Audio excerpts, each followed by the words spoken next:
రెడ్గా డీటెయిల్స్ వస్తే ఏపీని స్వచ్ఛాంధ్రంగా చేయాలని సంకల్పించామని, పరిసరాలు శుభ్రంగా ఉంచేందుకు నెలలో ఒక్కరోజు కేటాయించాలని సీఎం చంద్రబాబు పిలుపునిచ్చారు. నెల్లూరు జిల్లా కందుకూరులో చంద్రబాబు పర్యటించారు. కందుకూరులో పలు అభివృద్ధి కార్యక్రమాల్లో పాల్గొన్నారు. కందుకూరులో మెరిటియల్ రికవరీ ఫెసిలిటీ సెంటర్ను ప్రారంభించిన సీఎం దూబగుంటలో గ్రామస్తులతో కలిసి పారిశుద్ధ్య కార్యక్రమాల్లో పాల్గొన్నారు. ఒక దుర్మార్గుడు 2 సార్లు ఆడవాళ్లపైన అత్యాచారం చేస్తే జైలుకు పోయాడు. మళ్ళీ జైలు నుంచి వస్తానే మళ్ళా అత్యాచారం చేసే పరిస్థితికి వచ్చాడు.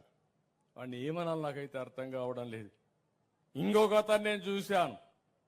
6 సంవత్సరాల అమ్మాయిని 75 సంవత్సరాల వయసుండే వ్యక్తి అత్యాచారం చేసే పరిస్థితికి వచ్చాడు, మానభంగం చేసే పరిస్థితికి వచ్చాడు. వీళ్ళు మనుషులనల్లా మానవ మృగాలనల్లా వీళ్ళని ఏ విధంగా ట్రీట్ చేయాలని అడుగుతున్నా. అందుకే నేను ఒక మాట చెప్పాను, ఈ ప్రభుత్వం నేరస్తుల పట్ల కఠినంగా ఉంటాం, గుండెల్లో రైళ్లు పరిగెత్తిచ్చే విధంగా ఉంటాం. గంజాయి విపరీతంగా పెరిగింది, డ్రగ్స్ పెరిగాయి. ఈరోజు మీరు చూస్తున్నారు, ఒక విధంగా గంజాయి పైన యుద్ధమే చేస్తున్నాం. డేగా కన్నులు పెట్టాం.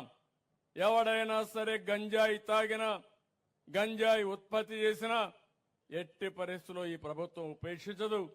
అదే మరి డ్రగ్స్ కూడా మనందరం కూడా ఆలోచించుకోవాల్సిన అవసరం ఉంది. మన పిల్లలు కూడా ఆలోచించుకోవాల్సిన అవసరం ఉంది. ఇలాంటి స్వచ్ఛమైన ఆలోచనలు మీరందరూ ఇంట్లో చేసినప్పుడే ఈ రాష్ట్రానికి మేలు జరుగుతుందని చెప్పి కూడా నేను మీకు తెలియజేస్తున్నా. ఈ రోజటి నుంచి ఒకటే ఆదేశాలు ఇచ్చాం. కందుకూరులో ఆ మెషిన్ పనిచేస్తుంది.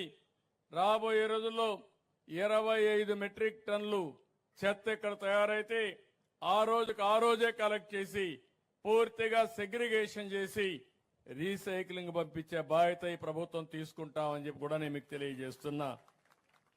ఈరోజు ఇంకొక పక్కన మీరు చూస్తే నెల నెల నేను అధికార యంత్రాంగానికి నిర్దిష్టమైన టార్గెట్లు ఇస్తున్నాను.